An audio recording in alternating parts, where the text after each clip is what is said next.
The debt's not going up at 2% or 3%. The debt's going up 8, 9, 10% or more.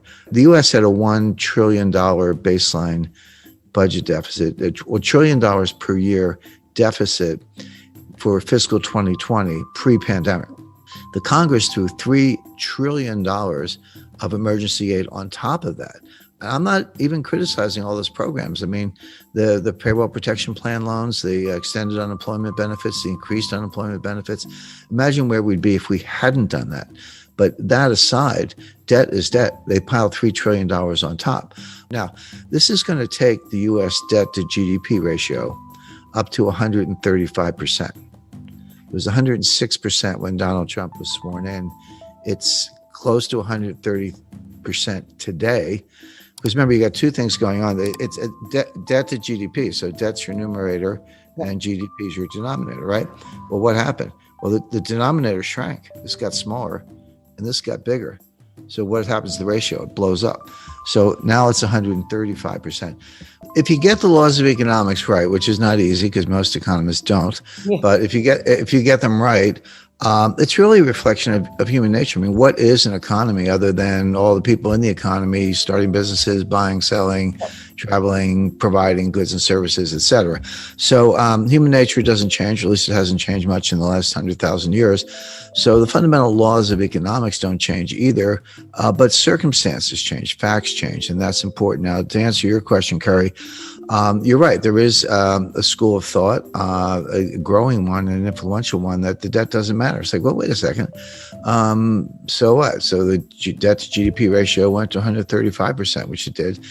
Who cares? Well, what's wrong with it? 180%. We got issues. We got problems. Print up the money and monetize the debt and spend it and keep going. What is the problem?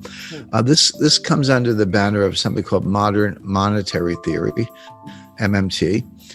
It's flawed, it's wrong, but it's got its followers, and those followers are now in the White House because one of the things Joe Biden had to do to get elected was to make peace with the Bernie Sanders wing of the Democratic Party. They take the view that if the Treasury didn't spend the money, how would anybody make any money? That's ridiculous, but that's what they say. They say, hey, when the Treasury spends money, what do? Well, they build aircraft. They have benefit programs. They have government contracts. They do whatever they do. But when the Treasury gives you the money, you take the money and you spend it on somebody else, goods and services, go out to dinner, have subcontractors, whatever it might be. That's the real source of money. They also take the Treasury and the Fed and they merge them. Now, that's not legally the case. The Treasury and the Fed are separate institutions. The Treasury is just part of the executive branch, and the Fed is an independent agency. And the Federal Reserve banks are actually privately owned. A lot of people know. Some people know that, some people don't. But the Federal Reserve banks are privately owned by banks in the districts, so Citibank, Bank of America, et cetera. So they're completely separate. But the theorists ignore that and say, no, the Treasury needs to spend money because that's how the economy grows. And the Fed can monetize the debt. So you spend the money you don't have, you borrow to cover it, you issue bonds to cover the borrowing. And if the market wants to buy the bonds, fine. But if not, the Fed can buy them and put them away on the balance sheet, wait 30 years and collect the money. What's the problem? Who cares about the debt to GDP ratio? It's kind of a statistical abstract, but why should that stand in the way of using money to solve our problems, which are free healthcare, free childcare, free tuition, forgiveness of student loans? That's a $1.6 trillion ticket, by the way. And look, everyday readers and investors, there's no reason they should know all this stuff. This is total inside baseball. You have to be a geek like me to kind of keep up with it, but it's all coming. But what that means is we're going to test the Rogoff-Reinhardt thesis. Now, let me just take a minute to explain that. Up to a certain debt to GDP ratio, there is a Keynesian multiplier greater than 1. So the classic example is the UK was in a depression before the rest of the world. They have been hit pretty hard before the Wall Street crash. People aren't spending, they're saving. It's the liquidity trap. So if you get money, you pay down debt. When you don't have any debt, you put it in the bank. Whatever you do, you don't spend it. You hoard cash. Or people were buying gold. They were accused of hoarding gold, etc. But what they weren't doing was spending. And there was a lack of aggregate demand, and the banks were not lending. So Keynes said, well, if everyday people won't do it, the government must. The government can borrow. The government can spend. And what they discovered was that if you borrow $1 and spend $1, you can get $1.50 of GDP. Now, there's a separate debate as to whether that's actually incremental or whether you're just pulling growth forward. But so what? Even if you are pulling growth forward, maybe that's what you need to do when you're in a liquidity trap. But there's a problem. He called it the general theory of employment, interest, and money. But it was actually a special theory. I think he had a little Einstein in me because of the general theory of relativity. But it's actually a special theory, which means it's a theory that works in a set of circumstances, a set of conditions. The conditions where it works are you're either in a recession or just coming out of one.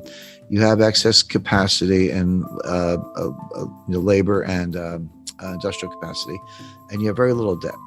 In those circumstances, you can borrow $1, spend $1, and get more than $1 GDP. The problem is that extra GDP you get for the borrow and spend, it goes down as the debt to GDP ratio goes up. What Reinhardt and Rogoff discovered is that at 90%, you go through the looking glass. Your payoff is now less than $1. You borrow $1, you spend $1, and you only get 90 cents of GDP or 95 cents, et cetera. So now, not only are you not getting your dollar's worth for the borrowed dollar or something more, which you did at lower levels, you're getting less than $1. So now what's happening? You're borrowing $1, you're spending $1, you're not getting $1 of GDP, but you are getting $1 of debt, which means your debt to GDP ratio is going up and the 90% is getting worse. And I just mentioned the United States is at 135%. So here are your two competing schools. There's the Keynesian multiplier and creating aggregate demand with government debt, and the Reinhardt-Rogoff, more than a thesis, I would say powerful evidence that beyond 90%, it doesn't work. It goes under less than one, on the one hand.